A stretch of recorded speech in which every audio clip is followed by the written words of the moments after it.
if we're going to understand what's happening in the world, if we're going to sort out the mess, then we have to know the truth about what we're dealing with. And we're not going to do that by, even if we uncover it, staying quiet because we fear consequences for ourselves. That's how the control system fears and terrifies people into silent acquiescence so it can go on unchallenged. So this week, two things have happened in relation to my work. One, a book I wrote and came out originally in 1998 called The Biggest Secret, named a Prime Minister of Britain called Ted Heath as not just a paedophile, but as a Satanist and a serial child killer. Of course, it was dismissed, and Heath was around at the time. He had the passage read to him almost immediately after it was published, and he did nothing about it. And of course, it was, Icke's mad. This week, it's been announced that a series of police forces in Britain are investigating claims that Ted Heath abused children. Well, he did on an industrial scale, but he killed most of them on an industrial scale. And today I'm going to talk about some of the background that I've been told over the years about Heath. Some of which will lead many people, even now, to say, Icke's mad. Have you heard what he said about Ted Heath?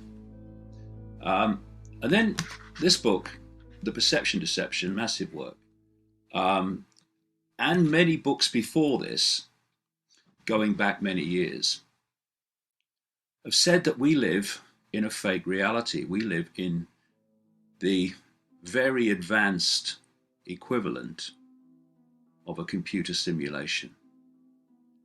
And there is a force controlling that simulation which is seeking to control us. And again, have you seen what that Ike's saying? That we live in, oh God.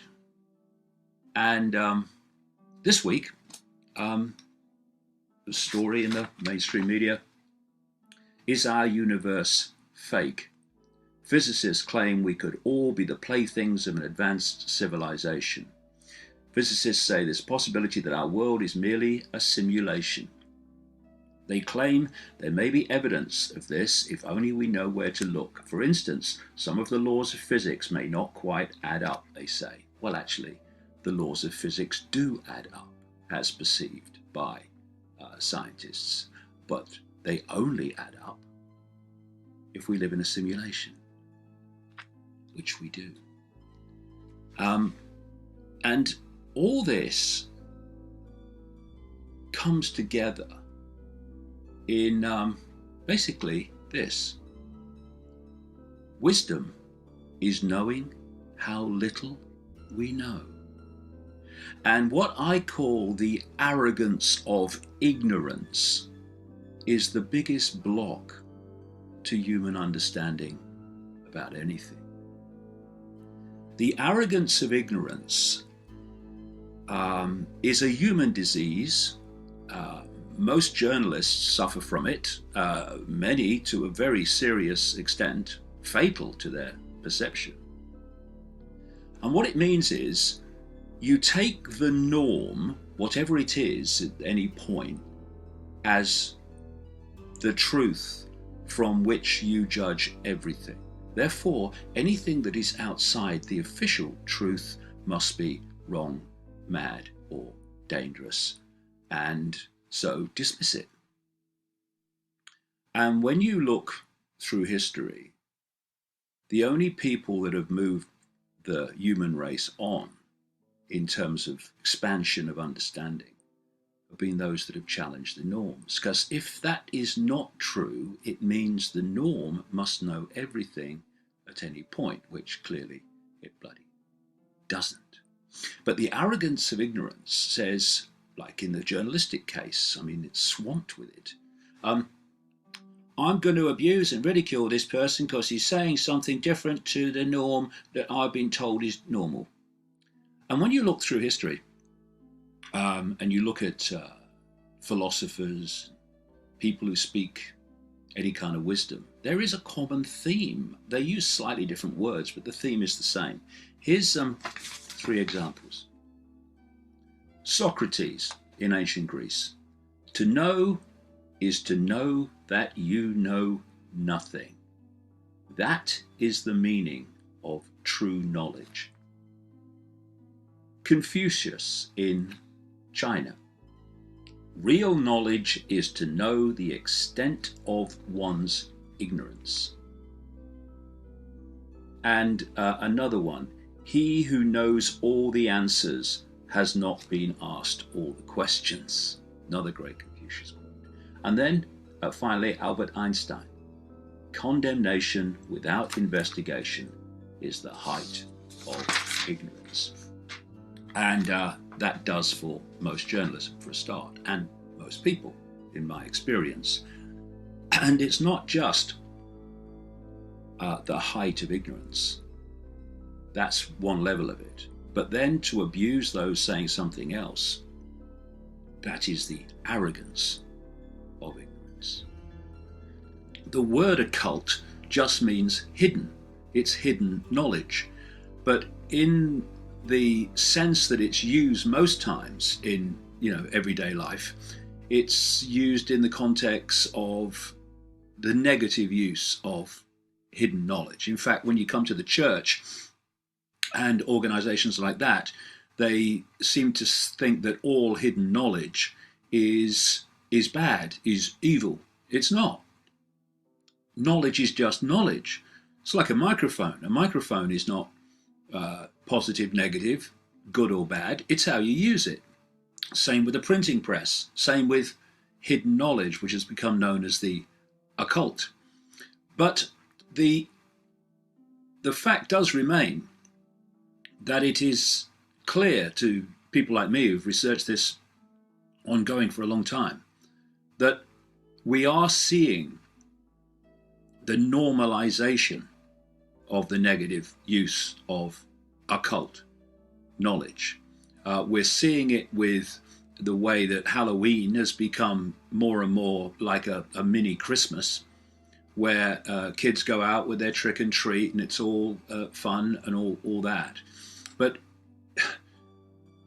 the Halloween trick or treat type experience is Satanism light. I mean, that people might find that extreme, but it's not, because at the same time as those kids are trick and treating and going around dressed as witches or ghosts or whatever, in the hidden world, staggering numbers of children and others are being sacrificed by Satanists and crazies, insane people, all over the world in that period we call Halloween.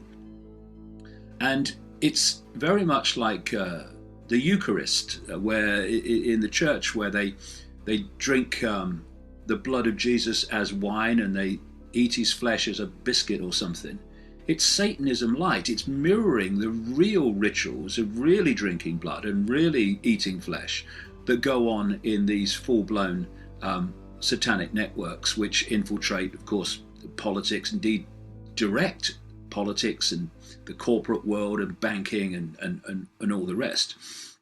And then you've got things like the Harry Potter stories and the blatant now satanic occult imagery and symbolism and rituals that you see masquerading as the entertainment industry, be it stage shows or movies or whatever. And so I found it interesting this week, to say the least, to find that the Ouija board is making a comeback. And this is all part of this normalization of the occult. While we do more research on all that. People around the world who these days ask questions about these events and don't just take it like a sponge from the mainstream media. I'm going to concentrate this week on the other major story, the one that since the outrage in Paris has been taken off the front pages, which is where it spent many, many days. And that, of course, is this, the story of Prince Andrew and the allegations made that he had, shall we say, relations with an underage sex slave of a man called Jeffrey Epstein. Now, Epstein is a multi-billionaire who was prosecuted for procuring sex with a minor, and it was part of a much bigger investigation into Epstein's activities, and that is kind of laid out in considerable detail in court documents that have been filed in the United States, based on the fact that the alleged victims of this man were not allowed to have a say or an opinion or an input into the most extraordinary plea bargain in which Epstein, who was facing investigations into activities and behavior that could do you 20 years or more in jail, I think it was something like 13 months that he served as a result of a plea bargain, which allowed him to plead guilty to one certainly lesser charge compared with the other potential charges that he was facing. So this outrage by alleged victims has brought this court situation to the fore as they try to get some justice, as they see it, for the fact that basically they see Epstein got away with it. And of course, when you are a billionaire with high-powered and well-connected legal teams, then you've got a better chance of getting a deal like that than you have if you're a member of the public. And, you know, obviously it's an ongoing court situation, which Prince Andrew has been brought into as being named in some of the allegations that are made in these court documents.